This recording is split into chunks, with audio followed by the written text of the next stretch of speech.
On August 17th, we were all shocked to learn about the untimely death of Professor John Bahcall.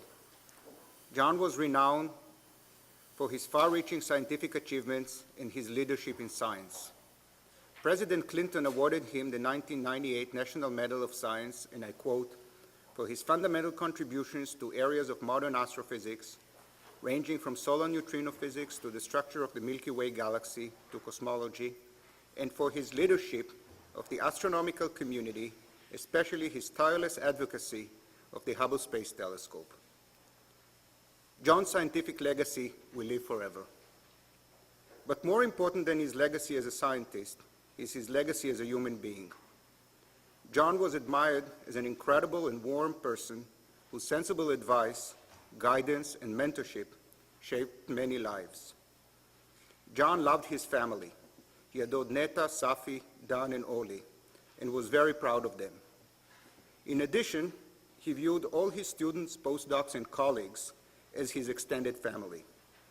I am sure that he felt our love and admiration. I am honored to have been both his colleague and friend. This day is a tribute to John. It features many of the things he enjoyed most. This morning we'll begin with scientific talks covering some of his favorite topics. Not only did John make substantial and profound contributions to these areas, it's also fair to say that he was their founding father. During the afternoon, we will touch on another aspect of John's life. Family members, friends, and colleagues will speak about him and his enormous impact on their lives and on the scientific community. On behalf of the Institute for Advanced Study and the School of Natural Sciences, I'm honored to welcome you to this event in memory of a man who was bigger than life. And now let me introduce Ken Lande, who will chair the first session.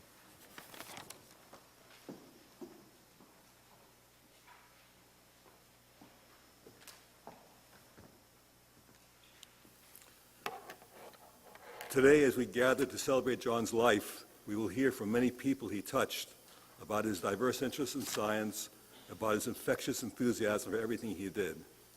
I first met John in 1972 at a neutrino conference in Lake Balaton, Hungary. That was a time when all the solar neutrinoists in the world could sit at one table for lunch with their wives. It was at that conference that we first heard that the Russians were building a dedicated underground science laboratory at Haxton. That opened the window of cooperation in the morass of the Cold War. I was always impressed with John by the elegance of his solar model, by the care and concern for his precision in the calculations, by his enthusiasm for studying solar neutrinos, by his determination to get the job done, and by the inspiration he provided to all of us who followed him. That hallmark, that drive and enthusiasm for solar neutrinos continued for the next 3 decades. It inspired all of us. It was there when we worked together with Ray Davis on the U.S. gallium detector. It was there when the solar neutrino puzzle became the neutrino oscillation miracle. It was there when the dream of a U.S. deep underground science laboratory became real. It left his mark on everyone with whom he came in contact. It was John. John will be missed by everyone in this room and by many who are not here today. But he will live on in the exciting science that we are about to hear about. A science he molded, a science he crafted, a science he guided, and one in which he reveled. So I'd like to first open up now the talk with a talk by Art McDonald, who's director of the Sudbury Neutrino Observatory on solar neutrinos. Where do we stand?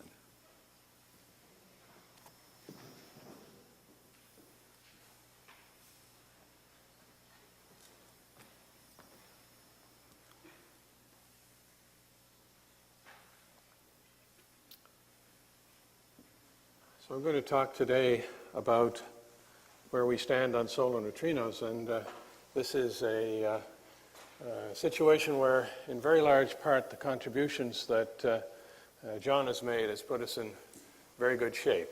His extraordinary theoretical work throughout the years on solar neutrinos and his leadership of the field, particularly his support for and mentoring of those of us who are involved in the experimental side, is in many ways responsible for our success in this field. I'm going to speak about the experimental results that have contributed to our success and describe the ways in which John was instrumental in the development of these experiments. And he also, of course, provided the theoretical perspective that always described the best way forward. I'm going to leave the discussion of solar models to Wick and of the details of neutrino physics to Carlo, and we'll go forward in that order. Where do we stand? We stand on the broad shoulders of John Bahcall in this field, and that's the way in which I'm going to discuss the experimental results in a chronological way, in fact following summaries that John himself has often used in discussing the history of solar physics, and then at the end telling you about where we are in terms of potential future experiments to try to understand more completely this subject. Starting from 1962 to 1968, which runs from the period of the inception of the original homestake experiments to the beginning of experimental results, John was very actively involved at that time with Ray Davis and his collaborators, Ken Landy, of course, Bruce Cleveland in the longer run in terms of the remarkable results that have been obtained from the chlorine experiment. John was at Caltech during this period in Willie Fowler's lab, as was I, as was Netta. Netta and I were both graduate students there at the time, and John was a junior professor. And John, of course, played a very central role from the theoretical side in establishing the feasibility of these experiments, and I think Wick will say some more about his role in the early days relating to this. After the initial results began to come in, then John participated extensively in the discussions of the results, including both the questions of whether the remarkable results that have been obtained that were different from what was predicted could possibly have arisen from the solar models or perhaps from new neutrino physics, including the possibility that it was in fact neutrino oscillations that were showing creating the discrepancy between theory and experiment as proposed by Bruno Pontecorvo at the same time. This shows John and Ray at the experimental site underground in the homestake mine. And John was so enthusiastic about his involvement both in the theory and in the experiments that he had a tremendous impact both on the understanding theoretically, but also in terms of the ability for the experiments to go forward. And so you see him here in miner's garb, about 48, 50 feet underground in the homestake mine with the large tank of 800 tons of cleaning fluid that was used to observe neutrinos for the first time from chlorine. Then following these initial results, John again was, along with his coworkers, very actively involved in attempting to understand what it all meant. In addition to the solar models that Wick will talk about, in which developments were made substantially, he and his coworkers were also considering very carefully the neutrino physics implications that there could be for these results. But also at the same time, he was inspiring other experiments, the set of experiments that took place subsequent to the chlorine experiment in many cases were involved discussions with John on what the possibilities would be, both from the point of view of the solar physics and the neutrino fluxes that would result, and also from the point of view of the detection capabilities of these experiments, the reactions used to make the measurements. There have been strong testimonials from Raju Raghavan, who is here and over the years developed a close friendship with with John. I think you were originally known as the man from the phone company, I think, in one of John's references, being a person from Bell Labs, working in this area for many years, and also Vladimir Gavrin in terms of John's support at times when it was very difficult for the gallium experiment to get going or, in fact, to carry on, and also at times when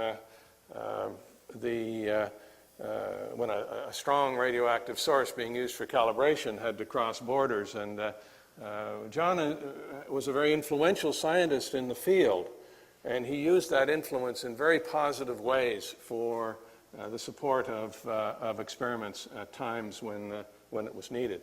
He was very supportive of us for the Sudbury Neutrino Observatory, or SNO, and in fact this shows in 1987 when we were putting together our final proposal. John came to Canada and we had detailed discussions of the physics. You see John here along with George Ewan, who was one of the original co-spokesmen for the experiment. Herb Chin was one of the other original co-spokesmen, and he had passed away in 1987. But it was that sort of involvement with experimenters and support provided for the experimenters that led to the results.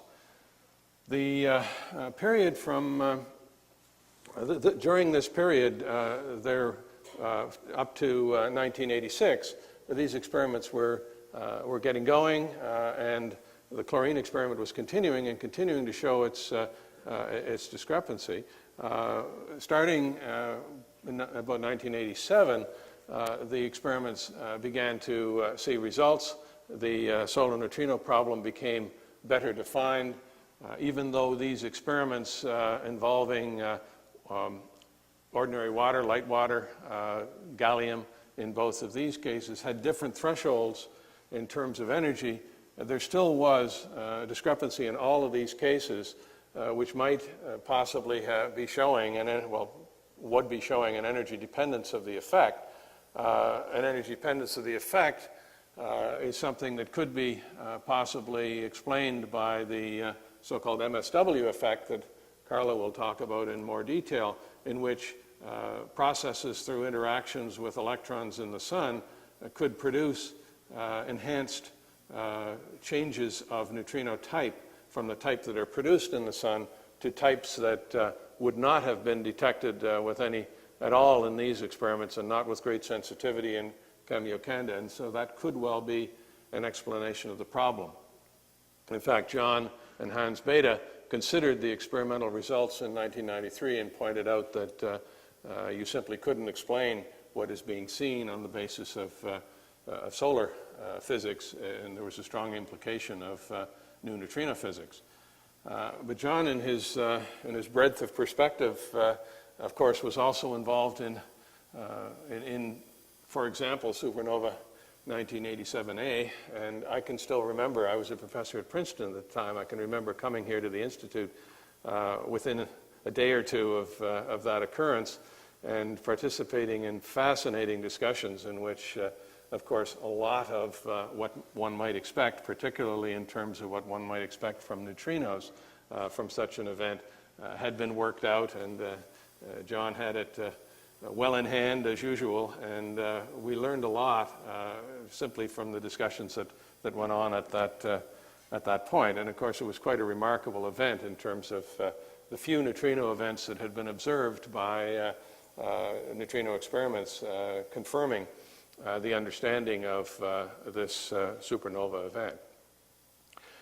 From 1987 to 1995, these experiments proceeded, increased their data collection, and continued to show this discrepancy with continuing accuracy. And the discrepancy, in fact, had by this point become known as the solar neutrino problem. And the question primarily was, is there something that we don't understand about the sun that might lead to a smaller flux of neutrinos from the sun being detected, or is there new neutrino physics going on such that the properties of neutrinos are resulting in properties which would elude detection in these experiments? So starting in 1996, there was significant progress in helioseismology that I'm sure Wick will tell you about. But there also was a result from Super Kamiokande in which they observed the disappearance of atmospheric muon neutrinos that had been produced by cosmic rays, in such a way that the best explanation for that was that the neutrinos were oscillating. And so there was a very strong credence added to the idea that there might be new neutrino physics in the solar case. And John and others working with him explored the acceptable regions for this MSW effect that could be occurring in the sun in great detail, improving solar models and studying all of the different possible pieces of neutrino physics that could explain what's going on. At the same time, he was working on high-energy astrophysics, and you'll hear about that from Eli later. Now, the region, well, the experimental results as of this point can be summarized in this way. This is the well-known plot of the numbers of neutrinos, or the fluxes of neutrinos versus energy that Bahcall and his co-workers continued to update over the years. And what you can see is the thresholds for the various experiments. Super Kamiokande and, in fact, SNO as well have a threshold up here such that they're only sensitive to these boron-8 neutrinos. Chlorine is predominantly sensitive to the boron-8 neutrinos with some sensitivity also to the beryllium-7. And then the gallium experiment was able to be sensitive to the most extensive reaction in the sun, the PP reaction, and so they had sensitivity to that. And what one found experimentally was that all of these experiments were some fraction of the prediction of the standard solar model that John and his co-workers explored in such detail. This difference was what appeared to be a function of energy, from PP neutrinos to beryllium-7 plus boron-8 to predominantly boron-8. And considering the possibility that the electron neutrinos produced in the sun could have transformed into mu or tau neutrinos in the process of passing through the sun or traveling to the Earth, there was a difference for the Super Kamiokande experiment in that they, with elastic scattering for electrons, had a small sensitivity to these other neutrino types as well. However, it was difficult to know what the explanation was, but the analysis of what the properties of neutrinos would be such that the oscillation could be the explanation, including this MSW effect, John and his co-workers were very actively involved in this. And this shows you the status as of the year 2000. There was a number of acceptable regions that could be understood, or which could result in an understanding on the basis of neutrino physics, but there wasn't a clear indication that it could not be for sure some problem with solar models. So in the years from 2001 to 2005, there are some new results that came in at that point, the results from SNO and the results from ChemLand, that made quite a difference to the understanding. SNO was able to make a measurement with two separate reactions, one of them sensitive only to the electron neutrinos that are produced in the sun, and one of them sensitive to all neutrino types. And by comparing those two reactions directly, it was possible to say clearly that neutrinos were changing their flavor. The only thing that fit the data acceptably was an explanation where all neutrinos were about 3 times the electron neutrino flux. This fit very well with one of the regions, the so-called large mixing angle region for oscillations, and the total solar flux was very close to the calculations that John had made over the years.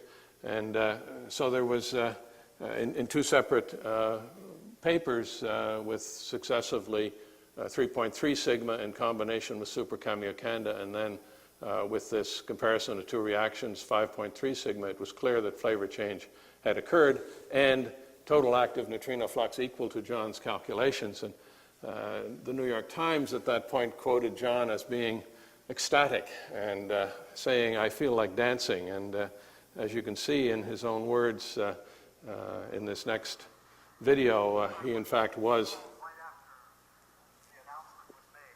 Oh my, I have to plug this in. Sorry. We almost set it all up, but without thinking, let me go back. Let's start it again. I was called right after the announcement was made by someone from the New York Times and asked how I felt. And without thinking, I said, "I feel like dancing. I'm so happy." And the one thing that my kids kept sending each other emails about all week was, "Did you see where it said in the New York Times that Dad felt like dancing?" They kept making fun of me about that, but I was deliriously happy. It was, it was like for 3 decades, people had been pointing at this guy and saying, "This is the guy that wrongly calculated the flux of neutrinos from the sun." And suddenly, that wasn't so, and it was like a person who'd been sentenced for some heinous crime, and then a DNA test is made, and it's found that he isn't guilty. And that's exactly what happened. It certainly wasn't so. The calculations, in fact, were extremely accurate, and that was verified yet again in 2002 by measurements, terrestrial measurements by Camland using reactor neutrinos, actually anti-neutrinos, but with a CPT theorem, one would expect that the properties would be similar.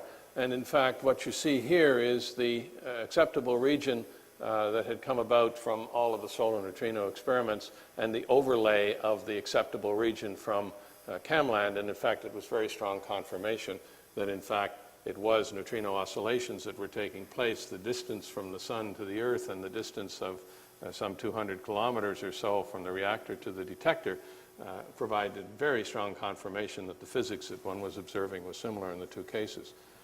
And so with that confirmation, then one went on, John in particular and his co-workers went on, studying in a number of papers over the years what it all meant in terms of neutrino physics, but also looking forward to the future for neutrino physics. Even as he was fighting his illness, he was still very active.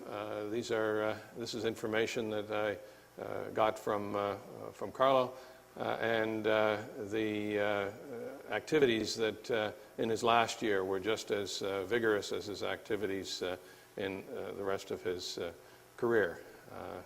In keeping with one of his favorite quotations that he quoted at Neutrino 2000 in Sudbury, we won't cease from exploration, and in fact that certainly will be the case, and what I'll tell you about next is the way in which we will go on and hopefully know the place when we are finished.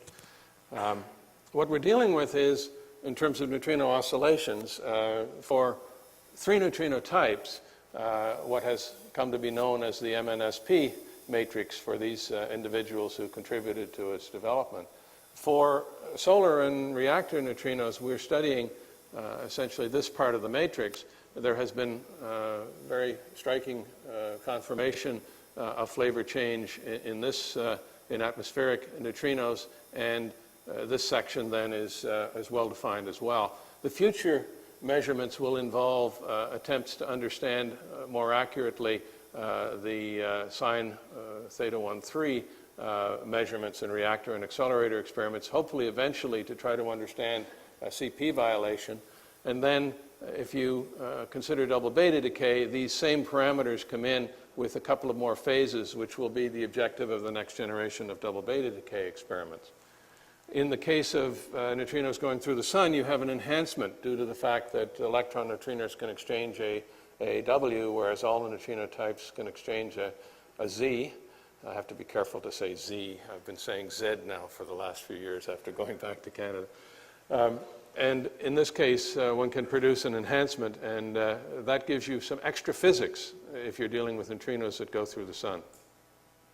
For the future, one is dealing with attempts to understand at lower energies in more detail these reactions for which the current data can give you these sorts of measurements of the energy dependence I referred to that comes from this matter interaction in the sun. And the objectives in part will be to try to see whether that energy dependence is correct and therefore the physics overall is correct, including the effects in the sun. Notice that the uncertainties in these calculations are on the order of 1% for the PP reactions because it's tied down very strongly by the luminosity, 1.5% for PEP, and about 10% for beryllium-7. So I'll tell you about experiments that go at PP, beryllium-7, and PEP. The physics, which you will hear more about from Carlos, is such that in the PP energy region, you are predominantly looking at vacuum oscillations, whereas you're looking at the MSW effect and large mixing angle for boron-8 neutrinos. And one of the interesting things is to try to see whether we can understand this transition. We certainly would like to have experiments for PP neutrinos which involve both elastic scattering that has that extra 1/6 sensitivity to other neutrino types and charge current reaction where you are explicitly seeing electron neutrinos. From the point of view of solar physics, we would like to have an independent measurement of the luminosity through the PP neutrinos, and we'd like to see CNO neutrinos. We're also looking, of course, for any effect that does not follow this energy trend, and there have been a number of proposals for theoretical effects that could cause some other energy dependence in this case. Let me show the latest results from SNO do not show an energy dependence down to 5 MeV, which is similar to what is observed for Super Kamiokande. The result, taking that data and looking at how well we understand the oscillation parameters, we find that there is really only one acceptable region and its size is really quite small. The SNO results define the fact that this is not a mixing angle that is maximal. It is non-maximal by more than 5 standard deviations. The fact that it is occurring through matter interactions means that we now know the hierarchy through the fact that mass 2 is greater than mass 1. And the Camland results give you some confidence in their similarity that we're not violating CPT in this case. SNO is moving forward, having put in a new set of neutron detectors that will enable us to improve our measurement in pure heavy water. Super Kamiokande has changed it's in the process of changing its photomultiplier tube so that by mid-2006 they'll be back into their original configuration, which for solar neutrinos will enable them to study in more detail the potential energy dependence in the boron-8 case. SAGE, the experiment that Vladimir Gavrin was so pleased to have support from John for, is continuing in the Baksan laboratory and has recently done some new calibrations. They're continuing to add to the accuracy with which we know these PP neutrinos with the measurement with gallium. There's a whole set of other experiments with objectives along the lines that I mentioned, and I'm just going to briefly flick through and show you the status of them. Camland is upgrading their measurements so that they can study solar neutrinos, and you see the daunting task associated with doing this. Here's the beryllium-7 that they're aiming at. It turns out that at their depth they're not able to do the PEP reaction because the activation by the cosmic rays of the liquid scintillator gives a carbon-11 background that's a problem. None of the liquid scintillators can do PP neutrinos because the carbon-14 prevents that from happening. But they've been making progress in all of these other radioactive backgrounds by distillation and purging with gas of their scintillator, and they're very close to their objectives and expect to be running in 2007. Boraxino is now back in a situation where it expects, in fact, to be starting data taking in November of 2006. Very similar approach, but demonstrated low background in their test detector. Snow, when we take the heavy water out in 2006, the end of 2006, having decided that we're statistically limited at that, not statistically limited, but systematics limited at that point, is looking at putting 1,000 tons of liquid scintillator in place of the heavy water. And the objective there, in fact, is to go after the PEP neutrinos because we are so deep that that carbon-11 background is not a problem. And that's one of the things that we would be able to do. There have been some very interesting papers, including recent ones by Carlos, in which the question of whether other types of neutrinos, of neutrino physics effects could give you an energy dependence which is different from the standard large mixing angle version through non-standard interactions, or in the case of papers by Barger et al., mass-varying neutrinos, a construct that is intended to try to explain the dark energy, well, really the why now problem associated with cosmology in terms of dark energy. There are other physics that we can do as well, including a higher signal and lower background for geoneutrinos. The CLEAN experiment, and Dan McKinsey is here today, he's the principal proponent for this, is an example of an experiment where you get away from the problem of carbon-14 in liquid scintillators by going to pure liquid noble gas, in this case neon. And this appears to have very significant advantages in terms of trying to observe the elastic scattering of neutrinos from rising from PP neutrinos from the sun. The LENS experiment, and Raju Raghavan is also here today, has made significant progress. This is an experiment which would look at the charge current reaction on indium and therefore would be explicit to electron neutrinos. And the hope is that this experiment will enable us to observe PP neutrinos with a charge current reaction, and perhaps we can do this comparison of extracting electron neutrinos and all neutrino types by the combination of the two. And so where are we today? Where do we stand? We've learned a lot about about solar neutrinos and also about neutrino properties by using solar neutrinos. Future experiments will address further both of those topics, further understanding of the sun and further understanding of neutrino properties. And John has been a central figure in all of this, and we do indeed stand on his shoulders as we go forward with this. And we have lost a towering figure in this field, and it is a loss that's felt personally as well as scientifically. Thank you very much.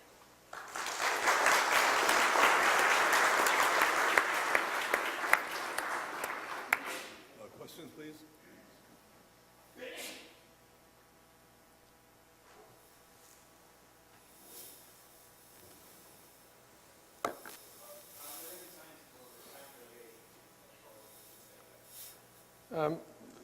There have been analyses made by several of the experiments that have the best statistical accuracy at present. Both Super Kamiokanda and Snow have analyzed their data. In fact, Snow recently published or submitted at least a paper on the subject. And there is no periodicity observed in the case of Snow with a potential amplitude on the order of 8% or so. That's the sort of statistical accuracy that one has. There have been some other papers that have found some periodicities that are somewhat in disagreement with what the experiments themselves have observed.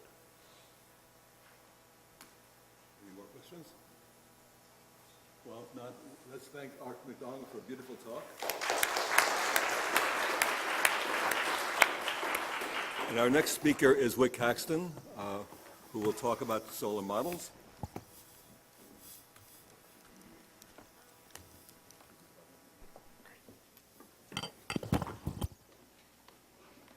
So I can unplug this.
I'm very touched to be asked to come here and say a few words about John today.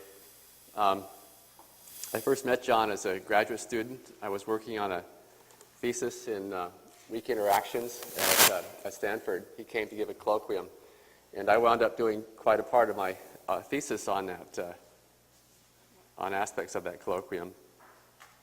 When I finished,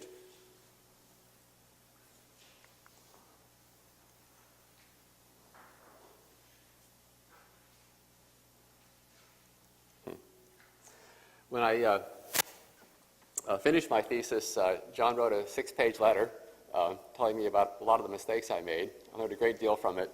We had a terrific friendship, shared an interest in things like tennis, and I could count on him to give me an email if there was a particularly good tennis match occurring in my area. I wanted to give a talk that was looked back at what John did when he was quite young. It's remarkable. There's a quote here that I like very much from his 1989 book. It says, what do you think is the cause of the solar neutrino problem? He was actually interviewing himself in the book, asking himself questions and answering them. And he said simplicity. Our models of the solar interior and of the neutrino propagation are not strongly constrained by experimental data. My guess is that a decade of new experiments will show that we need more sophisticated theoretical models in astrophysical and physical. And it tells a lot about John. He was very pragmatic. Took the view in his physics that you don't complicate the physics unless the data demands that you do so. You also work on a simple model by improving the input microphysics until it's very precise, and only then can it really be tested. And I think it's a pattern that follows him through most of his career.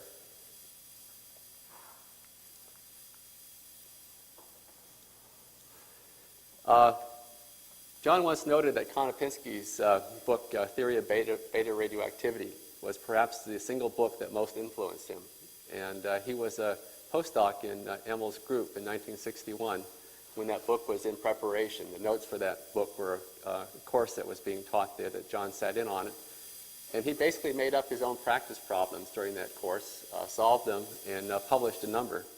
And they're classic papers. The second one here, beta decay and stellar interiors, caught the attention of Willie Fowler, who was at the same time thinking about what we should do to measure solar neutrinos. And that was led to the invitation to bring John to the Kellogg Laboratory at Caltech. A lot of these papers were about atomic physics effects, nuclear overlap effects of beta decay and weak processes in stellar plasmas. And a few have really, they're classics in the sense that they've stayed, they weathered the time really well. The overlap and exchange effects in beta decay was a paper I discovered just a few years back when the 17 kilovolt neutrino was of interest. One of the experiments was done in tritium and involved a very, very low energy electron because of the 17 kilovolts of energy given up to the purported mass of that particle. And in fact, John's paper was the best treatment still in the literature of the important exchange corrections that actually modified the spectrum of such a neutrino.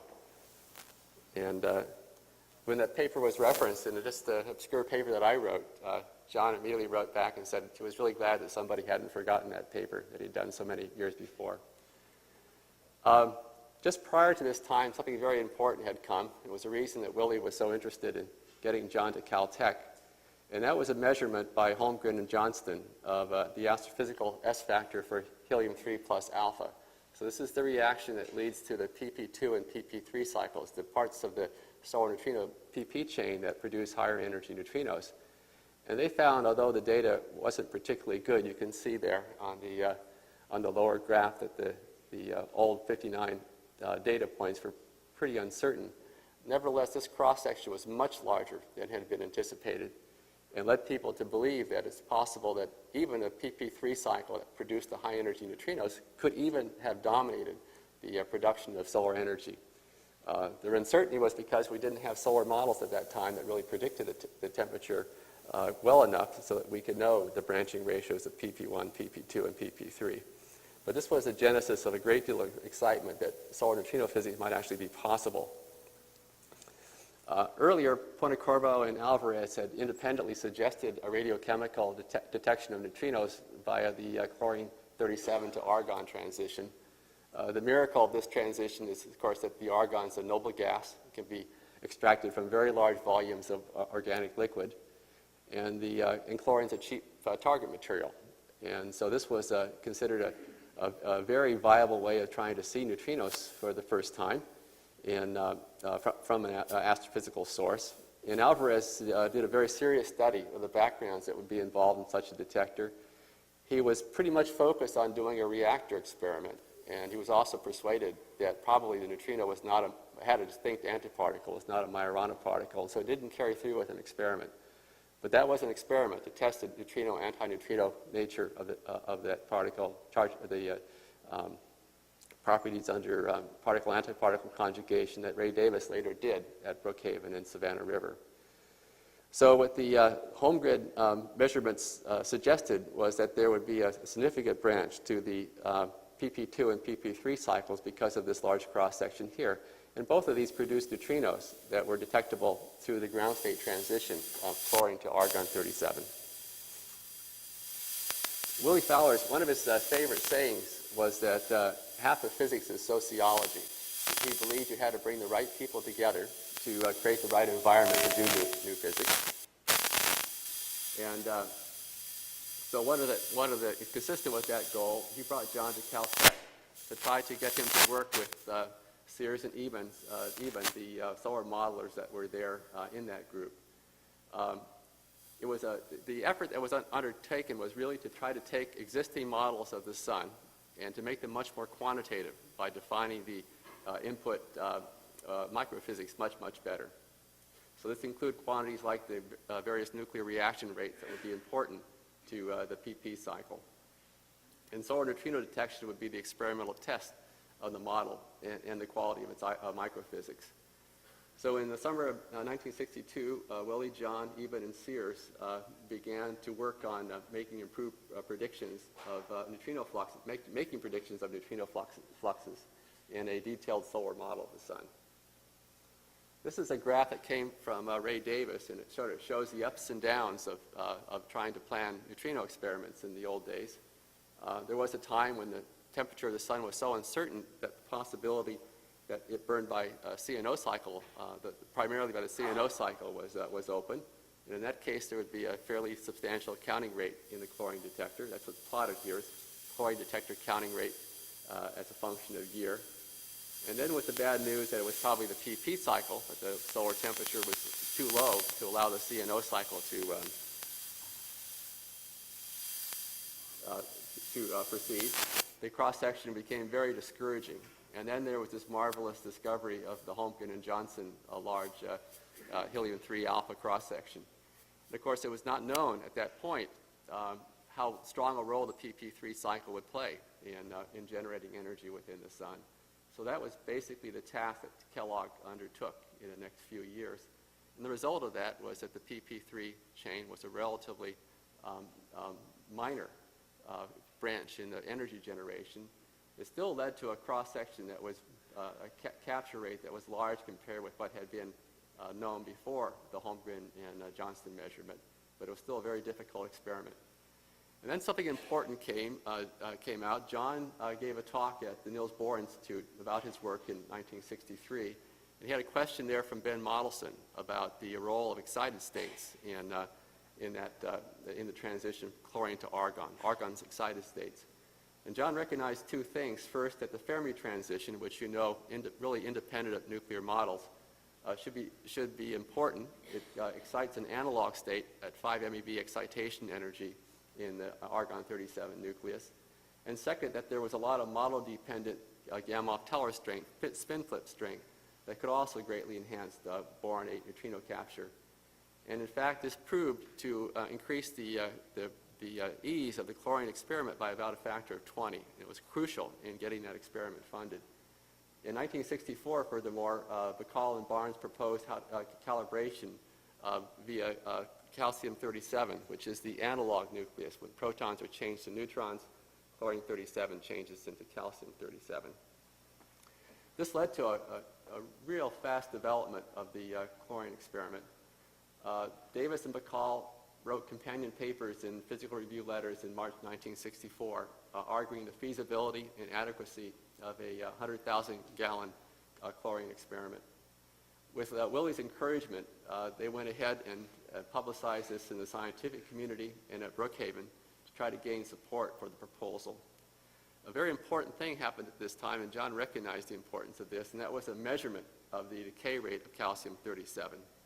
If indeed these excited states were important, then calcium-37 should have a much larger cross-section, much faster decay rate than it would if it only populated the ground state in the analog nucleus potassium-37. This measurement was made and indeed was found to be very close to John's prediction when he included the excited state contribution. In summer of 1965, the excavation of the home state cavity began, and the completion and filling of the tank occurred a year later. 3 years later, Davis, Harmer, and Hoffman announced their first results for the chlorine experiment, which were an upper bound. And that same summer, a miner trying to encourage Davis mentioned that summer of '68 had been cloudy, and Davis shouldn't give up yet. I think this, the calcium-37 idea is a remarkable one because it tells you how John thinks. And this would seem like a minor detail with all the other exciting physics that went on. But John immediately recognized this one little problem as essential to the experiment.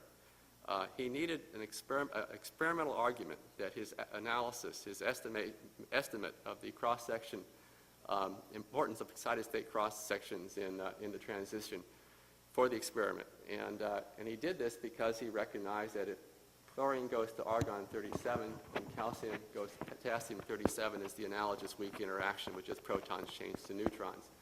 And therefore, if this rate was enhanced over the ground state transition because of all these excited states, including the analog state, likewise, this decay here should be enhanced because of the similar transitions to the analog state. So it had to be proved was that, in fact, calcium-37 could be found in the laboratory, and then that its lifetime was indeed elevated, shortened because of those excited state transitions. And that's what was demonstrated. John once said that this was the single most exciting day scientifically in its lifetime when it was announced that calcium-37 had been found and it decayed rapidly, because he knew the consequences of that in fact neutrino astronomy was now feasible and that he had the experimental proof that his estimate of the cross-section was plausible. These are some marvelous pictures. What's remarkable about these days is that you could do a major experiment. This was really a major experiment if you think about the escalation of cost from the conceptual stage to the experimental mounting the experiment in a few years. It takes us a lot longer today. So this is the cavity that the home state crew helped build, and the home state company was also a major collaborator in actually constructing the vessel underground. The standard solar model, it really involves relatively simple physics. Solar evolution occurs in hydrostatic equilibrium, which means that there's a balance between the pressure gradient and the gravitational force at every point in the star. So to enforce this, you need to know the equation of state, which is a function of the temperature, the composition, and the density. You have to know how radiation, how energy is transported in the star. So this is radiation and convection, and you need to know the solar opacity to calculate the radiative transport, and how it depends on composition, especially the metals, because the metals are very important for the free bound transitions that dominate the opacity. You have to know how the sun generates energy. So these are the thermonuclear reaction chains that convert 4 protons to helium. And the work that was done in the 60s determined that the PP chain dominated this, and the C&O cycle was a couple of %. You have to know, therefore, the S factors, the nuclear physics of these cross-sections at very low temperatures, at temperatures that really were not accessible in the laboratory. So laboratory measurements had to be made and then reliably extrapolated to the energies that were relevant to stars. And you had to satisfy the boundary conditions. Those were the solar's radius, mass, luminosity, chemical composition. And you had to make some assumptions on the initial abundance. These were generally implemented in a one-dimensional code that was involved at current time and then adjusted. For instance, the metallicity, the heavy metals, adjusted to meet the required boundary conditions. The model makes significant predictions, but also that are, including most of those that are relevant to solar neutrino production. It provides the density, composition, and temperature gradients, the depth of the convective zone, The timescales for pp equilibration, such as the production of a very steep helium-3 gradient at the core of the sun as it evolves, and the branching ratios for the pp1, pp2, and pp3 cycles, and thus the corresponding neutrino fluxes. It predicts an evolving sun, and this is a question that John answered many times over his career. There's a 44% luminosity rise over the main sequence. And John was often challenged to explain that, because if you change the solar constant today by 5%, the oceans freeze. And it has a significant boron 8 flux, and it's only a contemporary phenomenon. Those have only been around for the last billion years. So Ray lived in the right time. It does not explicitly address a lot of really interesting phenomena. Much of the physics of the photosphere and the convective envelope. The core's initial convective stage is for 10 to the 8th years it mixes because of the CNO cycle being out of equilibrium, and questions like lithium depletion. And it was part of John's genius to realize that he had a model that was complete enough for his task, which was the neutrino prediction, and that what he really should focus on is making that model more and more precise to see if it was going to break at some point. If it did not break, don't fix it. And so John argued that this model captured the essential physics, and to the extent that the underlying microphysics could be specified to the necessary accuracy.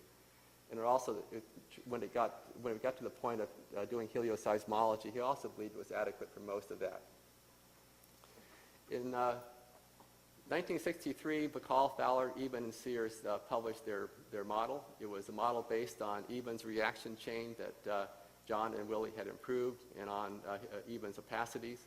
John evaluated the neutrino fluxes from the model output sort of offline. In 1964, John used a lot of the work that Sears had done in trying to assess uncertainties in that model to evaluate their impact on the flux predictions, and therefore their impact on the chlorine experiment. The excited state was then known to be important, the analog state, and it became clear that chlorine was essentially a thermometer of the central temperature of the sun. There were a lot of work, reevaluations of solar models by Ezra and Cameron in 65 and 66, by Eben, Wyman, and Sears in 65, by Sears, by Bahcall and Shaviv in 68. And it showed all this work that relatively poorly measured nuclear cross-sections were generating very large uncertainties in these models. So unknown reactions, fairly unknown reactions like helium-3, where there was a plus or minus factor 2 uncertainty, were dominating the flux uncertainties. And this was the genesis of John's long-time concern with errors in the microphysics. Some of John's important collaborations on the standard model, these run over almost 40 years. In the early days, it was Sears and Eben and Shaviv and Fowler. With Roger Ulrich, he began a 15-year effort to develop and improve the standard solar model. There were opacity improvements, many new S-factor measurements that went into the new models, new abundances, finally helioseismology observables to test the model. There were possible consequences of mixing and magnetic fields were explored. With Pincenol, Sarbani, Basu, Serenelli, Loeb, Kumar, Milgram, Gunther, he investigated the next phase, helium and heavy element mixing, the impacts on neutrinos, and helioseismology. He worked on plasma screening with Andrei Guzanov, Mark Hamiankowski, Chen, Brown, and Sawyer. He worked on non-standard models, mixing particularly in the sun's early convective stage with Netta, Sinkowitz, Pazinski, Glasner, and Christensen Dalsgaard. He worked on opacities with Lubow, Hubner, McGee, and Mertz. He worked on S-factors with a variety of collaborators from the nuclear physics community, experimentalists, Barnes and Parker and May and Moeller and Adelberger. And of course, he worked with Ray. And I just want to give one illustration of how this work worked. Something that happened in a meeting I attended where John was present, and he was being somewhat critical of a competitor who had a competing solar model. And John made references several times to the fact that his competitor was not using standard S-factors. And so someone in the audience finally asked John, what makes S-factors standard values? And John replied, well, the standard values are the ones I use. And we thought that was so funny that several of us chuckled, and we saw him react. A few weeks later, he suggested that we organize a workshop. We bring together all the people in a nuclear experiment that have worked on this problem over the years, to have them review the literature very carefully, find out what experiments should still be considered, which ones maybe are too old to be considered, what new work had to be done. And he literally pulled this off. He got 30 people into a room, broke them up into groups that worked on every reaction that was important to the PP chain and CNO cycle, and got them to agree on both what the status of the current situation and experiment was and what ought to be done for the future. This wound up making a physical Review of Modern Physics article called Solar Fusion Cross-Sections in 1998. And I was told by the NSF, for example, that they'd simply use this as a roadmap for funding work in this area now. It was so complete and so useful. Did John have any doubts about the standard solar model? I think you can tell from that first quote that there were some reservations at some point. He took a very pragmatic view, though, that input parameters first had to be made very precise before you really had a model that could be tested. And he was also a tireless debunker of bad models. When new data demanded, new physics was incorporated into his work. And the work with Pincinel is an example where the elemental diffusion, I think, was motivated by the new era of precision helioseismology. At the time he wrote Neutrino Astrophysics in '89, I think he still kept open the possibility of non-standard models. He certainly talked about them extensively in his book. And in particular, one class seems to get very good coverage, and that's ideas that Bill Press developed on G-mode instabilities. He also treats with some seriousness Dilke and Goff's idea of the solar spoon, where a large amplitude oscillation that's essentially driven by the helium-3 gradient would be the energy source for convection. So I think mixing was something that he did entertain and realized it was not in the 1D models. But gradually, the tightening noose of the chlorine, gallium, and Kamio-Kondo-2 results, the plausibility of the MSW mechanism, the quality of the standard solar model agreement with helioseismology, and model-independent arguments, I think, persuaded John about this time that the game was up, the model was right, and that the neutrino physics had to be wrong. These are two classic graphs that were generated about that time. On the left, Castellani et al. It shows you what happens if you modify the standard solar model with all sorts of parameters, cross-sections, opacity, heavy element abundance, and age. And you find that they all lie along a one-parameter graph here that describes the core temperature of the sun. So if you know the core temperature, you basically know the fluxes in all these varieties of non-standard models. And the problem was that you knew you had to make this core cooler because you had to reduce the boron-8 flux to agree with Ray. But at the same time, we had learned that the ratio of beryllium to boron neutrinos was anomalously low, and that requires a hot sun. So you couldn't satisfy both those constraints at the same time in these models. And it was shown in another way by Hatta, where it was plotted this ratio, which should be beryllium-7 to beryllium-7 standard model versus boron-8. And you can find that the beryllium-7 flux as required is actually off the graph. The best value is negative. And this was formalized by Heger and Robertson, who showed in sort of a model-independent way, just assuming that there were three sources of fluxes that you had to fit to the data, that unless you distorted the shapes of those fluxes, you actually couldn't fit the data, at least at the 2 or 3 signal level. And finally, John had the joy of learning that he was right. He learned the answer, and he was right. This is, of course, the classic results from SNO, where the standard solar model prediction is given, and the results of the neutral current confirm what John had predicted. John was also a tireless supporter of new experiments, chlorine, gallium, of course, all the work he did on getting the Hubble-funded SNO and SNO lab, and our continuing efforts to create a deep underground laboratory in the U.S. You can see we haven't quite finished the lab yet, but we're working hard. John's report in 2001 on the Bahcall Committee really gave this movement a jump start. It's a remarkable effort, and we should all reread that report because it's beautifully done. So in closing, John Masefield has this famous line that, and all I ask is a tall ship and a star that's nearby. And John was very fortunate to have the stars he needed. And John was our field's tall ship, and he'll be greatly missed.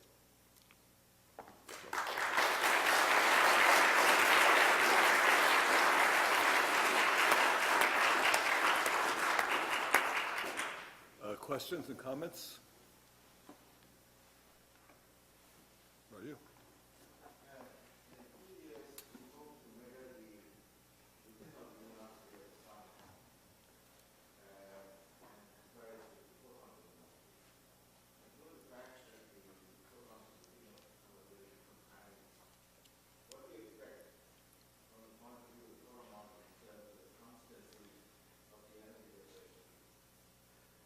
That was actually, in some ways, that was part of the solar spoon, the notion that there could be a temporal variation in the sun. And the time scale that's relevant is really the Kelvin time. So there's about a 3 million year lag time between the time that energy is generated in the core of the sun and you see the physical effects on the surface. And so it's possible that the sun turned off 1 million years ago and we just haven't gotten the bad news yet. But, so maybe your experiment will tell us. More comments, questions? Well, let's thank Wick Haxton for a beautiful talk then.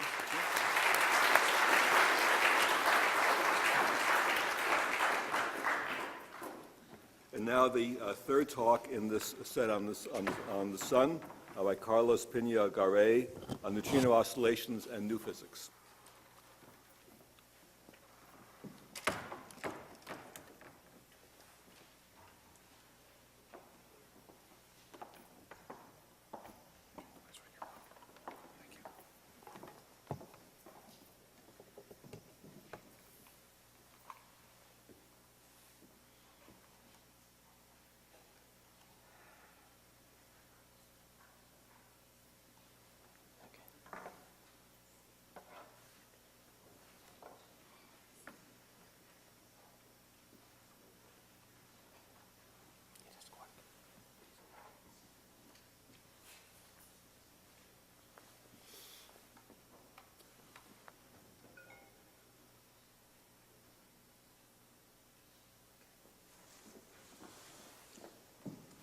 Well, let me start by summarize two previous talks by Art and Wick.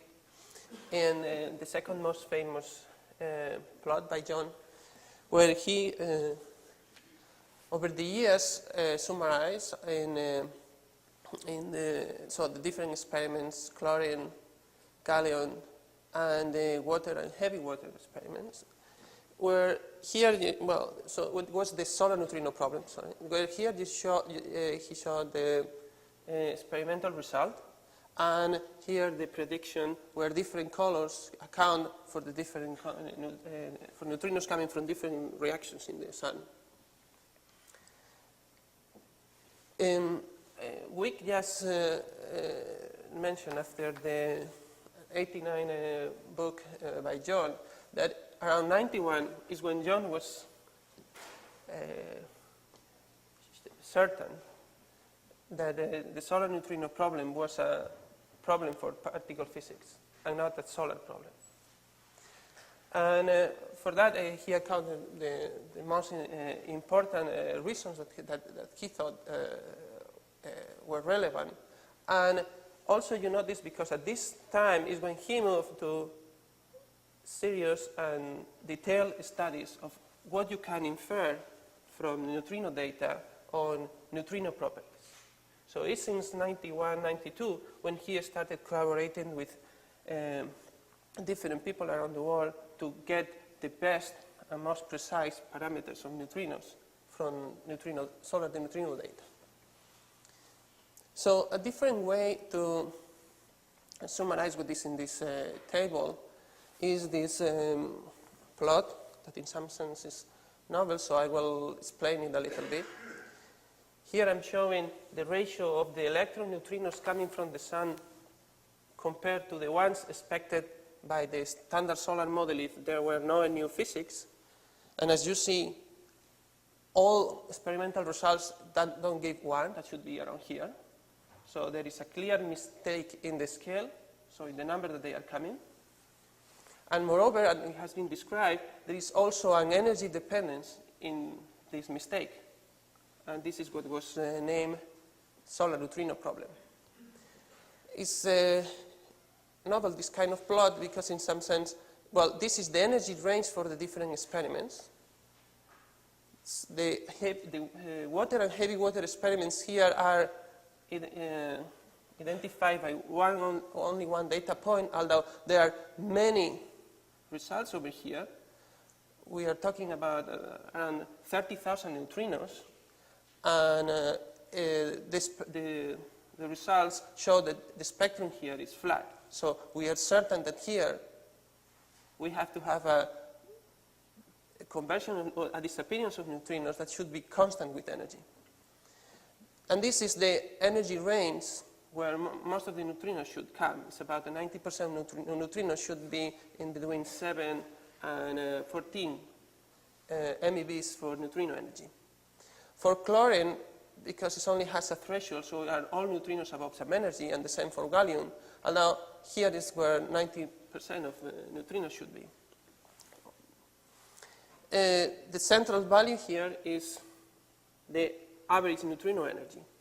While you have most of the neutrinos for gallium are pp neutrinos, because there is a small but significant, it's a 10% contribution from high energy neutrinos, then the central energy will be around 1.3 MeVs. So this is the problem that we have to solve. And the sun cannot do it. So over the years, it's about 40 years, there have been many proposals on how to modify the standard model of particle physics to explain this data. So I'm sorry for those of you that are interested in this now, then the problem is solved. But yes, I wanted to just show that there were many ideas and many different possibilities to explain this pattern. Two requirements were needed, and this is something easy to understand in quantum mechanics, is that you need that the neutrinos that you produce in the sun, that are electron neutrinos, they have flavor well defined, then they are different to the states that are evolving, so the states that are coming, so this neutrino that is coming to us has not to be the same exactly in electron neutrino. So there is no equivalent flavor and evolution states. And moreover, there has to be some global phases. So some relative phases that survive. That means that the spectrum has to be non-degenerate. So of all these models, I'm going to discuss the one that was successful, and this is mass-induced oscillations, where the parameters that describe the physics are this non-degenerate spectrum. The neutrinos have different masses, and that's why there will be some net effect. And also there will be some rotation that relates flavor states and mass eigenstates. So in this work since the early 19th until 2002, then there has been an exploration for this particular model on all possibilities for this splitting, delta m square, so difference of the mass square of the neutrinos, and this rotation that relates both bases. So at the beginning, just to illustrate something that you don't see here, but in this energy, in this mass square splitting range, is what one will expect, that is the explanation if that is given by the neutrinos just oscillating with an oscillation length that is comparable to 1 AU, the distance from the sun to the Earth. But data said no. And there were other possibilities that were very appealing from the particle physics point of view, that the mixings are relatively small and comparable with what this is seen in the quark sector. And again, nature said no. And about 2001, then from solar neutrino data, it was found that the only allowed solution for this mechanism, oscillations induced by neutrino masses, had to be in this mass square splitting, about 10 to minus 4 electron volt squares for the difference of the square of the masses of neutrinos, in some mixing that was, well, close to maximal, but not maximal, where maximal means that the flavor and the mass, so they are maximally mixed.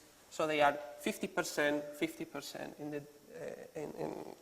in the mass basis. One electron neutrino is 50% in each of the two mass eigenstates. So what is the physics of that and how this explains the data? So for these parameters, the physics is the following.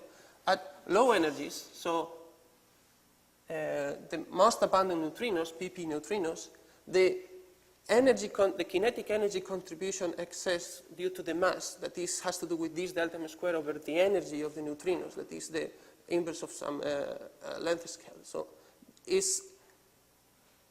dominant respect to any interaction of neutrinos in the sun.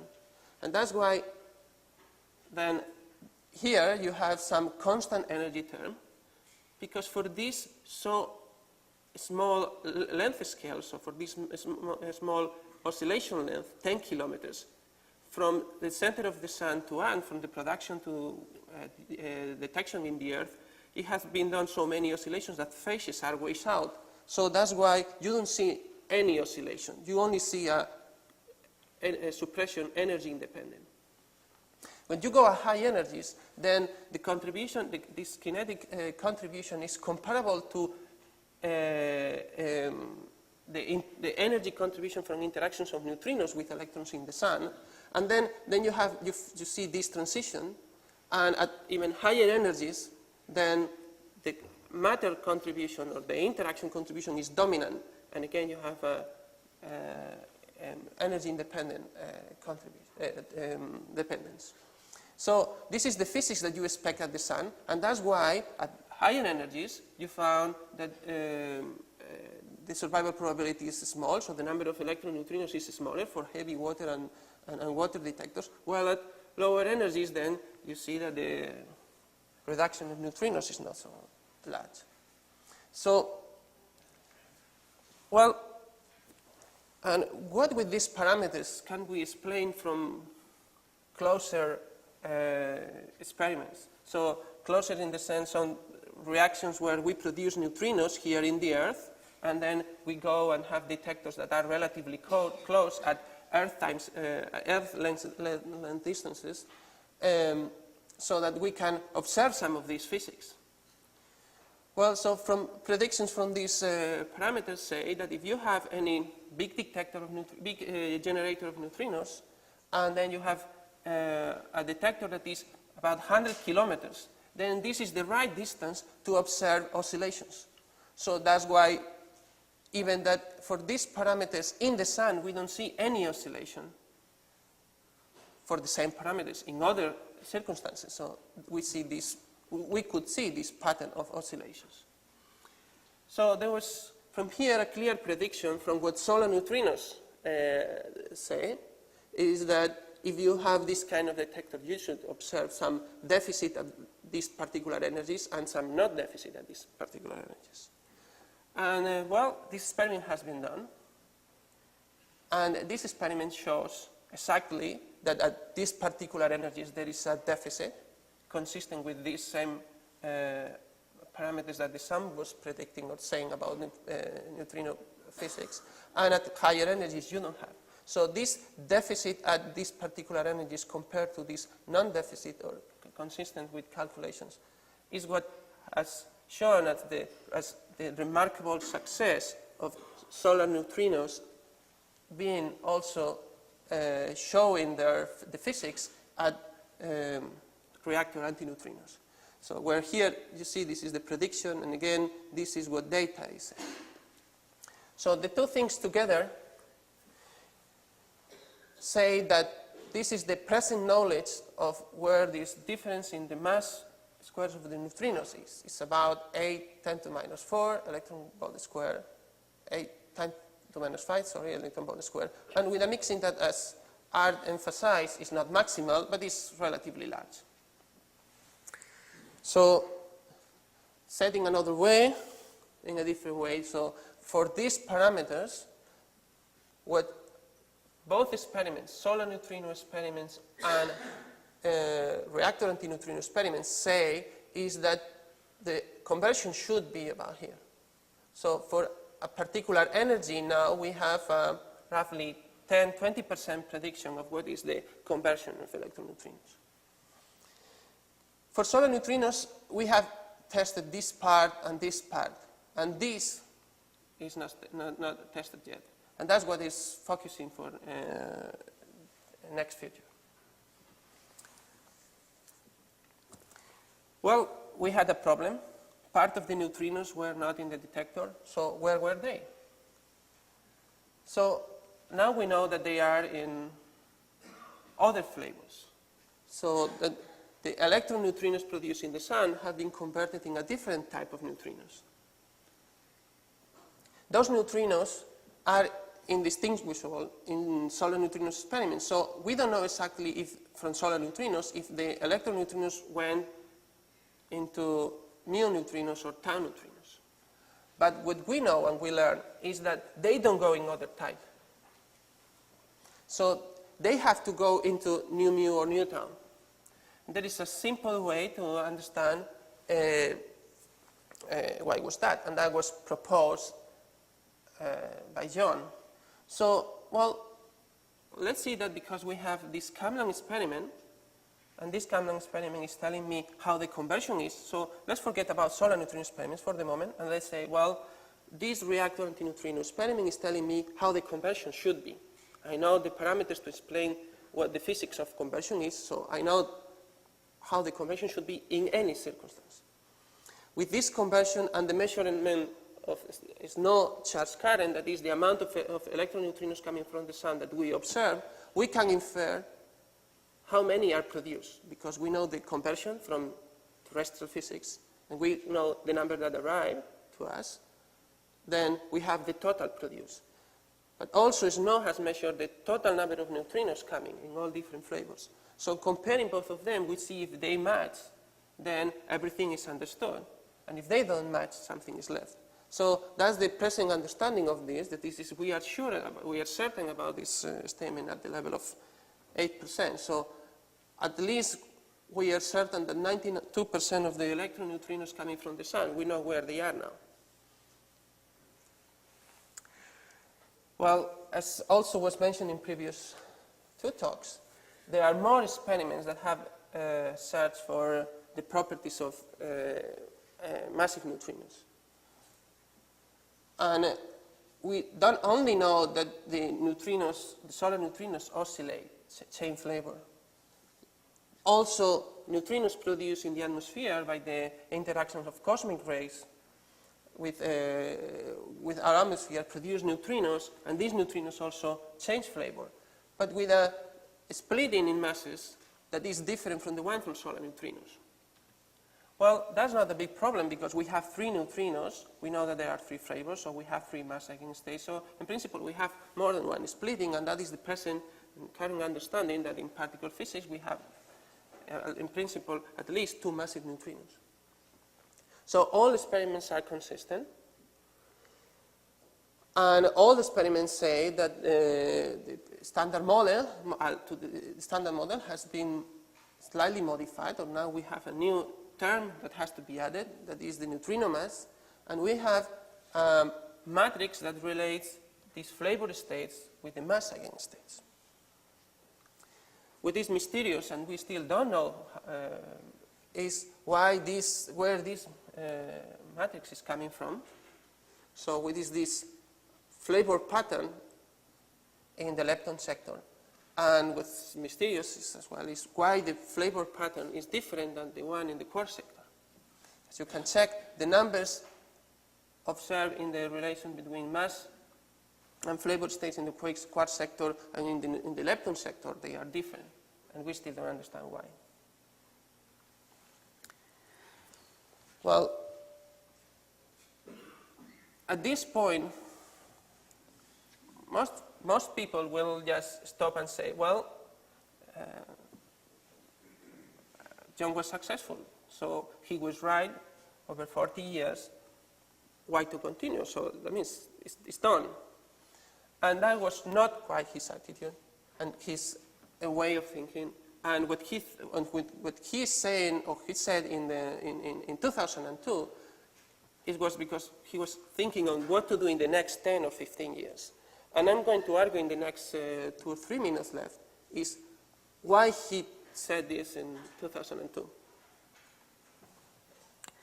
The first thing is why I think that John said we are not done is that he kept continuing saying or working on improvements in the solar model.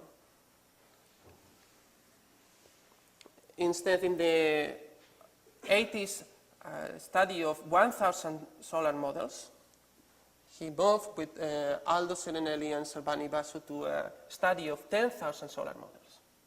10,000 solar models means understand one sun and modifying different inputs, inputs in the sun and study a new sun and do that up to 10,000 times.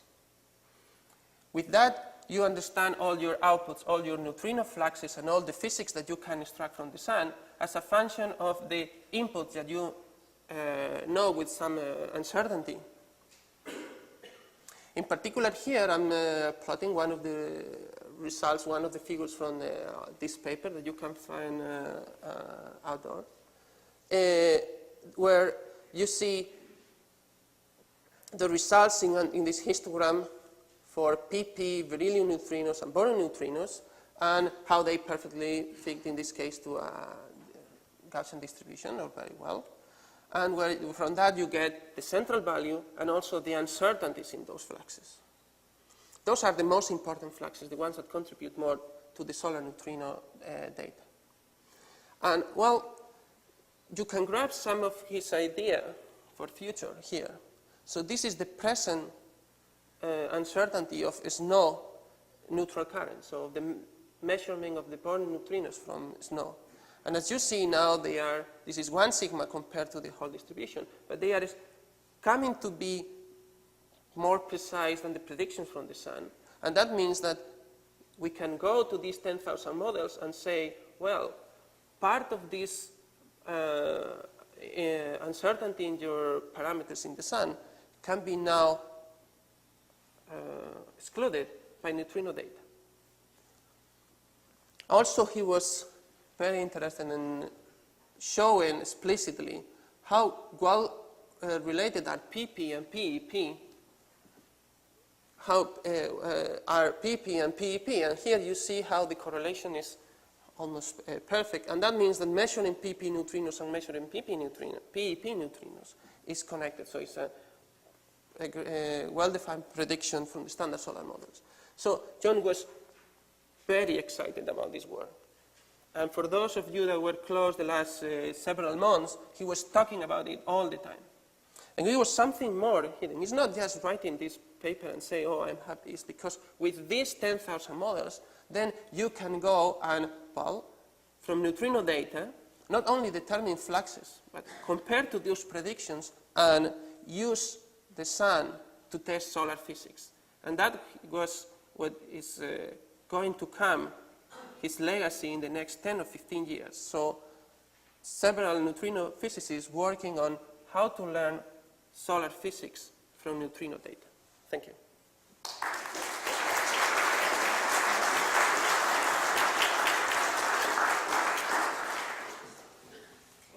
Questions and comments?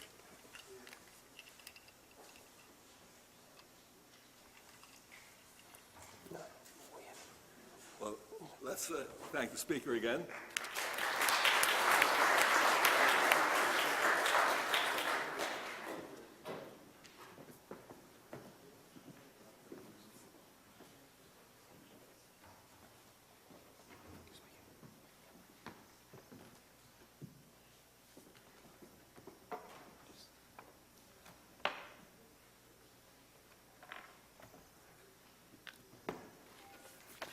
My name is Avi Loeb, and before my main duty of introducing Eli Waxman, I would like to highlight very briefly one of the most important aspects of John's activity, which is grooming talent, young talent. The group that he established, the postdocs here at the Institute, this group has no parallel in the world, including the group that Zeldovich established in the Soviet Union. Simply the number of people that went through this group that made the important breakthroughs in astrophysics is unparalleled anywhere else in the world. And it's very much thanks to the ability of John, to his personal taste and his ability to convince people to come here and create a critical mass of excitement here. And I would like to share with you a few remarks about my own experience, which illustrate how John was doing this. When I first met John, I did not know how the sun shines. I simply had no idea. I was a 24 years old graduate student from Israel, visiting the Institute on a pleasant Friday morning in 1987. and being introduced to Freeman Dyson by Michel Sage. Freeman said, "Oh, you are from Israel. Do you know John Bahcall?" "No," I said. "Well, you must meet him. He likes Israelis. In fact, he's married to one." Freeman called John's office, and fortunately, John was just about to go to lunch. So I had a lunch with him. I gave him my CV, which included 11 publications back then. He looked at the CV and said, "How did you hear about us?" I said, "I just finished my PhD thesis in plasma physics, and Marshall Rosenbluth, whom I met on a recent visit to Israel, recommended that I visit the Institute as a potential place for a postdoc position." John said, "I see. I know Marshall very well. Could you take a vacation from your obligatory service at the Israeli army and visit us for a month?"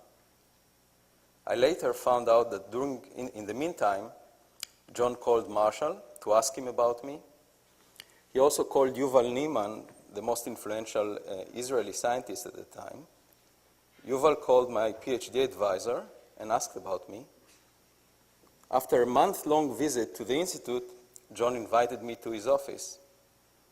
On the blackboard next to his chair was a sketch and a phrase. "Dad, I love you." Signed, Orly. "I have 3 children, and Orly is the youngest," he explained. "Anyway, we would like to offer you a 5-year position," he said. I was thrilled, but I didn't really believe it. "But," John added quietly, "under one condition, that you switch to work in astrophysics."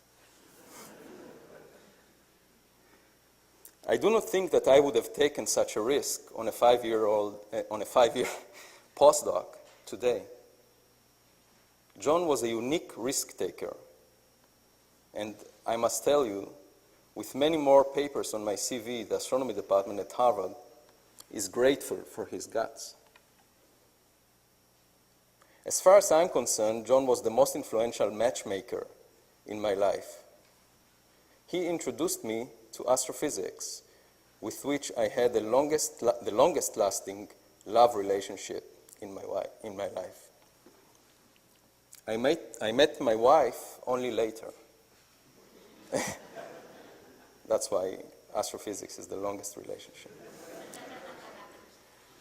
She says that according to Jewish tradition, a matchmaker who arranges for 3 long-lasting relationships is privileged to have a place in heaven. I know of many more than 3 successful matches that John arranged. The next speaker, Eli Waxman, is one of them, is another one. There is no doubt in my mind that John has a honorable place in heaven now. For over 3 decades, the group at the Institute resembled the center of the Milky Way galaxy. One would see brilliant stars moving around the center and coming back to it again and again. Based on these facts, one would immediately conclude that there must be a prime mover that attracts all of this talent, just like Sagittarius A star.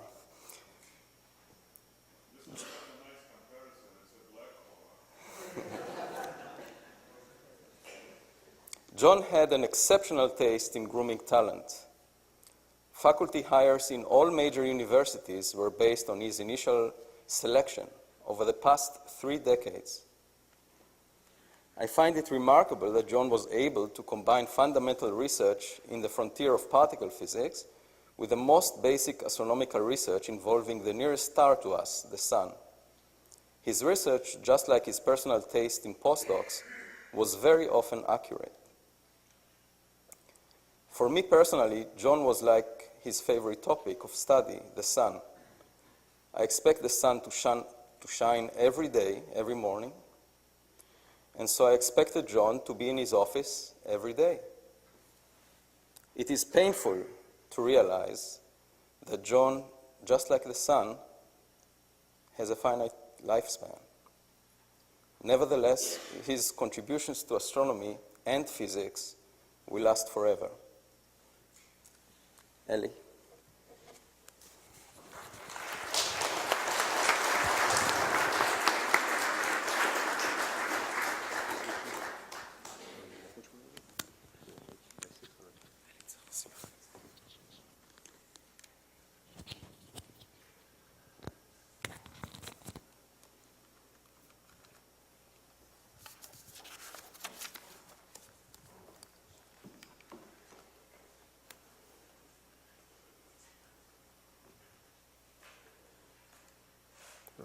This is the end.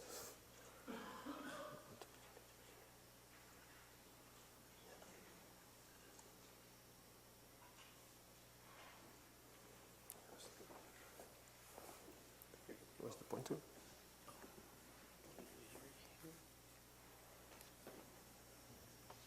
Someone stole the pointer.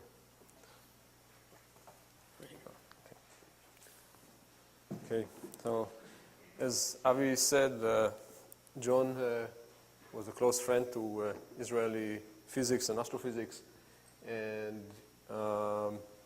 I feel that speaking here today, I'm speaking not only as a colleague and a friend, but also as a representative of the many Israeli astrophysicists that knew John and that the careers of whom were strongly and very positively influenced by John.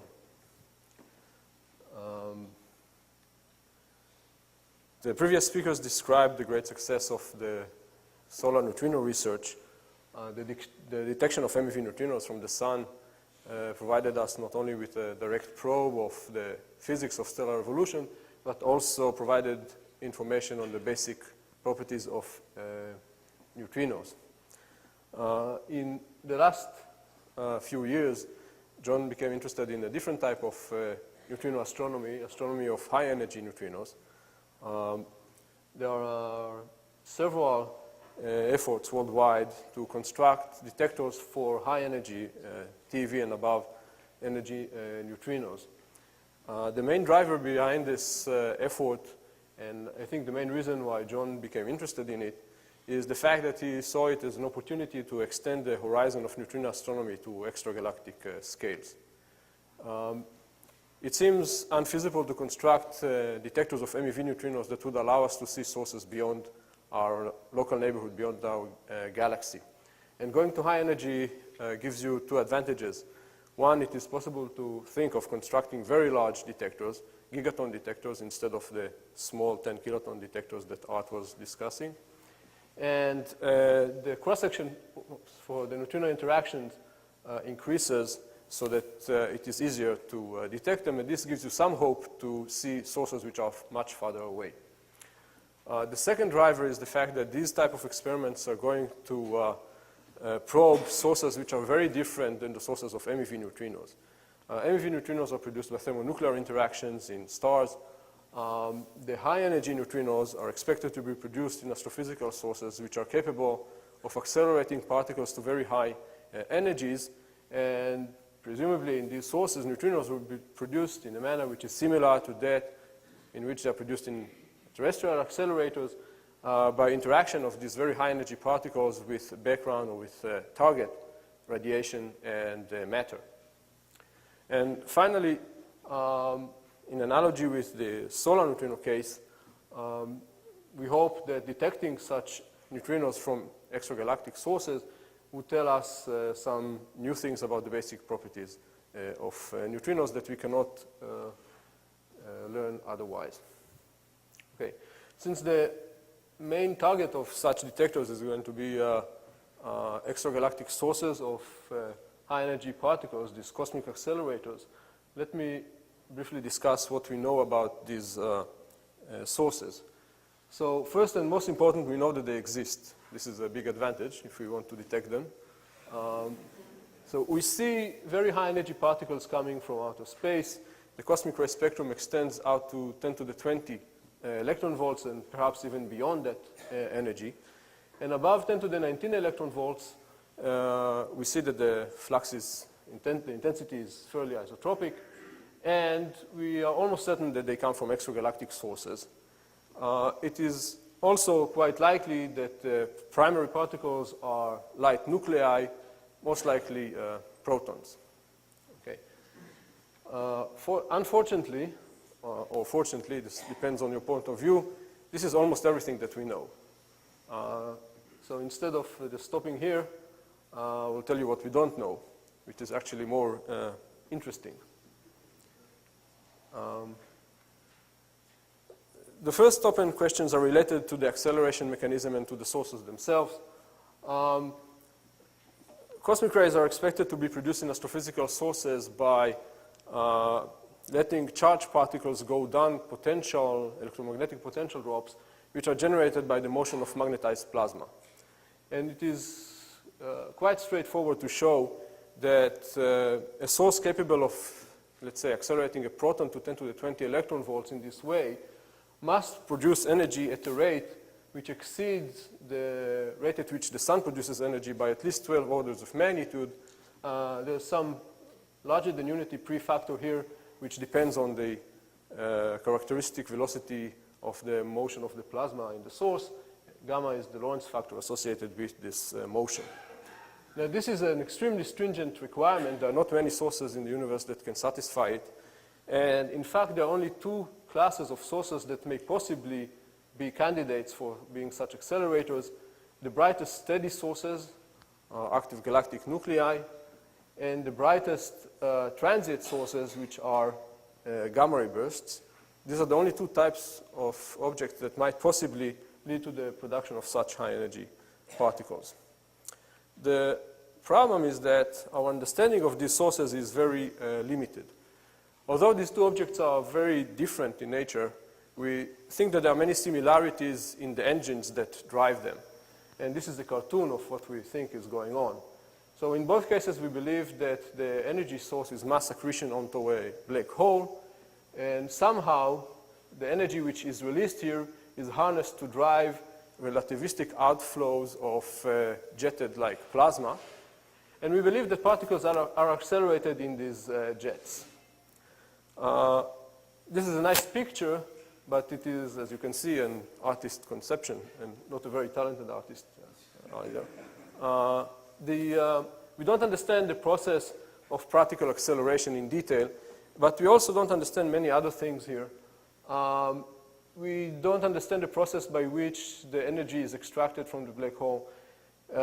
We don't understand the process by which the jets are accelerated. We don't know what the jets are made of. Are they made of particles? Are they made of only magnetic fields and so on? So we have a basic phenomenological understanding, but there are many open questions to address. And this is one of the major goals of this field of high-energy cosmic rays and neutrino astronomy. Now, there is another important open question, which is related to the spectrum. The high-energy particles are quite rare. At 10 to the 20 electron volts, they arrive at a rate of 1 per 100 kilometers square per year. This implies that it's very difficult to construct an accurate energy spectrum for these particles. And in particular, the question of whether or not the expected signature of the interaction of these particles with the cosmic microwave background is seen is still open. So for example, if the particles are protons, they wouldn't interact with the microwave background photons to produce pions, and they would lose energy by doing that. And as Greisen, Zatsepin, and Kuzmin first pointed out, this would limit the propagation distance to 50 megaparsecs, which is a fairly large distance, but very small distance on the cosmological scale. The size of the observable universe is 4 gigaparsecs. And this implies that if the sources are indeed extragalactic, we should see a very pronounced suppression of the flux of these particles as we exceed this threshold for the interaction. And this is, of course, one of the major questions experimentally. Do we or do we not see this suppression? So this is the current status of the data. First, this is a plot of the flux of the cosmic rays as a function of energy. The curve is a model, of course. And the suppression of the flux that we expect, you can see here the decrease in the flux above a few times 10^19 electron volts. The data of the various experiments are, in fact, fairly consistent with each other, and they do show an evidence for such a suppression, but as you can see, the error bars are very big here, and we are very far from having an accurate spectrum of, well, not very far. This picture is very far, but we are getting close to an accurate spectrum, as I'll show you in a minute. In addition, there is some excess in one of the experiments at high energies, which is fairly discrepant with the others. So we still do not have an accurate, good spectrum of these particles. This is one thing that is going to change dramatically in the very near future with the completion of the construction of the Auger cosmic ray detector. The first part of the detector is built in the southern hemisphere in Argentina. When completed, it would be very large, several thousand square kilometers of detector. So it would allow us to obtain a very good statistics and reduce the statistical error bars on those spectra. And moreover, it is a hybrid detector. It detects cosmic rays in two different ways, using nitrogen fluorescence in the air and the ground arrays detecting the particles that hit the ground, which means that the systematic errors would be greatly reduced. And these two things will allow us to get a very accurate and reliable spectrum. The experiment is roughly half built at this time. And there are some preliminary results from this experiment which suggest that this expected suppression is there, but I think it's really too early to know.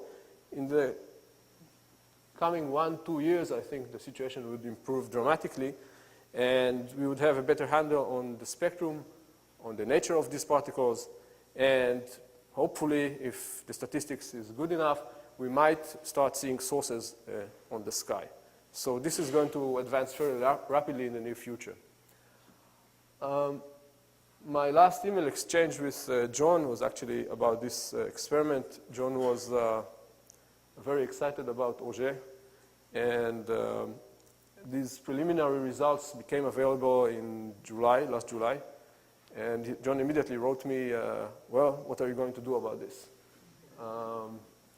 So he, as Wick and Art mentioned, he was active this last year as ever before, and very interested and continued to push people to study the things that he thought were interesting. Okay, going back to neutrinos, since we know that cosmic accelerators exist, we also know that high-energy neutrinos would exist. For example, protons interact with photons to produce pions, which decay and produce neutrinos. The only question is how big a detector should be built in order to see them. Okay?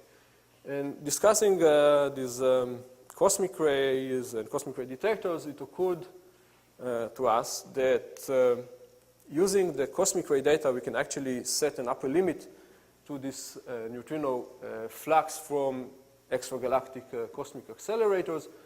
The number is just given here, and this zeta represents some uncertainty which is related to our limited knowledge of the evolutionary redshift of the sources. Okay? The major implication of this is that if you want to have a fair chance of detecting the sources, you need a gigaton detector or cubic kilometer size of detecting material. When we first pointed this out, I think this limit was not very popular because at that time it was commonly argued that and accepted that the fluxes should be about 2 orders of magnitude higher than the limit that we suggest that we derived. And this made at least some people not very happy. And I remember one evening we were sitting in the kitchen. I was having dinner with John and Netta, and we were discussing all these emails with various criticisms of the argument that we have made. And the discussion was mainly about, okay, how should we explain better the argument so that it would be accepted? And after some time of discussion, Netta interrupted and said, well, aren't you worried that maybe you are wrong? You're only discussing how to explain it better. And so John looked at Netta and said, this is something that did not cross my mind. And So I think that John, obviously he was not worried about taking a minority view or arguing for something which is not popular. I have some suspicion that he might have also enjoyed doing that. Okay. So I think this argument is probably past us by now. These very large detectors are being built, and this is a very brief summary of the current status. What you see here is the neutrino intensity as a function of neutrino energy. The red lines are the bound, which came to be known as the Waxman-Bahcall bound. The different lines reflect this uncertainty due to the redshift evolution of the sources. This solid line is an upper bound, an experimental upper bound, which is provided by two experiments, the Black Bahcall, the first experiment, and Amanda, which is a bigger experiment in the South Pole. They have preliminary results lowering the bound to this level.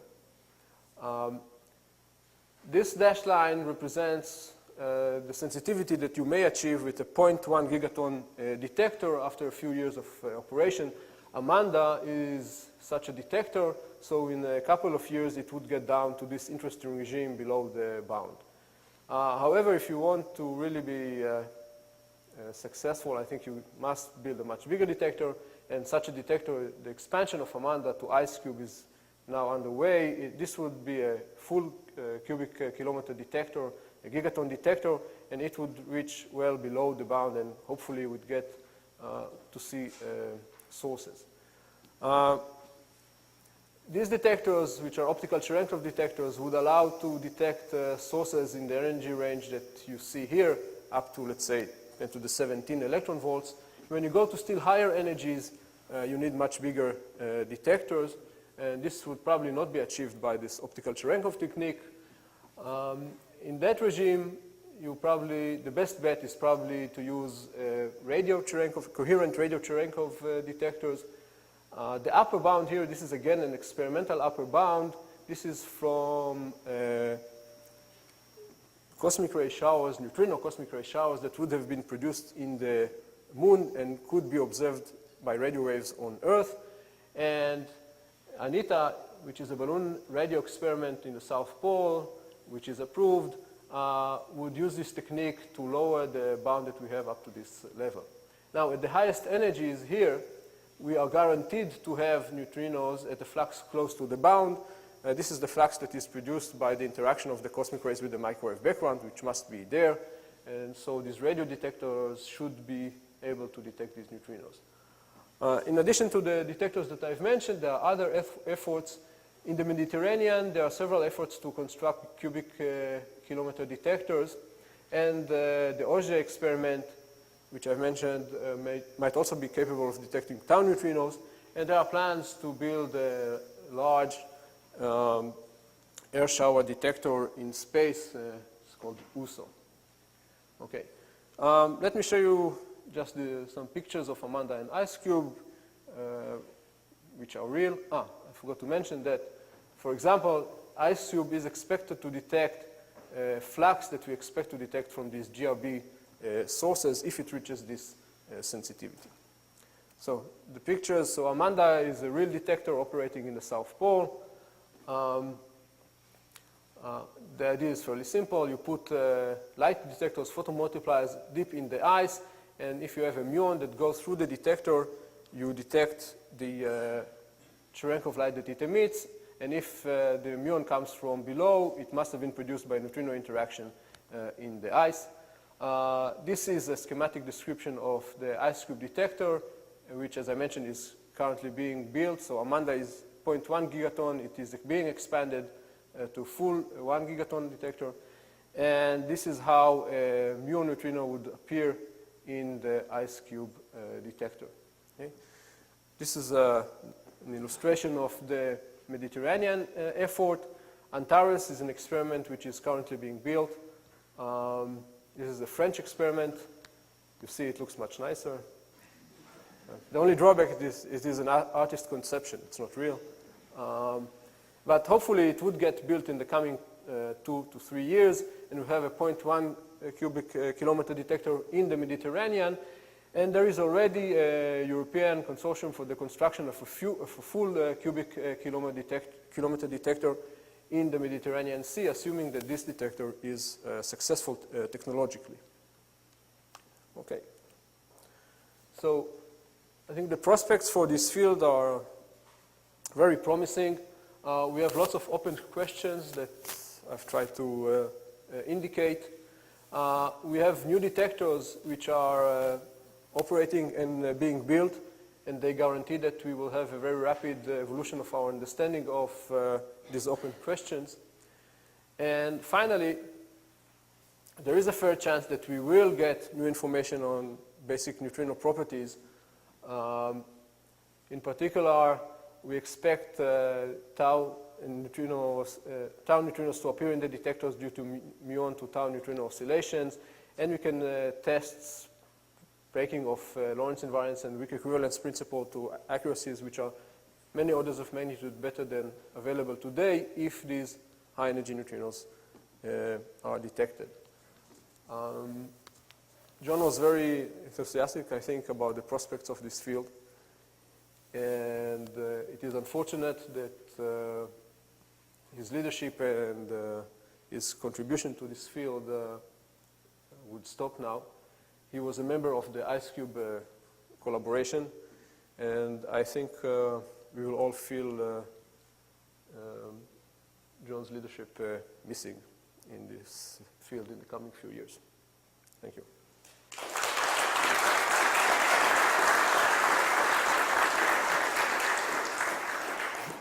We'll take questions. Go ahead, Russell. How many detectors do you need in your cubic kilometers? How many light detectors? So the distance between individual detectors is determined by the requirement that the photons from the muon track would arrive at your detector without much deflection, essentially. Because if you want to reconstruct the track, you cannot allow too much deflection. So the typical distance is tens of meters, and the better the optical properties of the medium, the longer the distance is. This is why you need a transparent medium. If you take roughly 50 meters apart, this is you'd get the correct number of detectors. If there are no more questions, let's thank our speaker.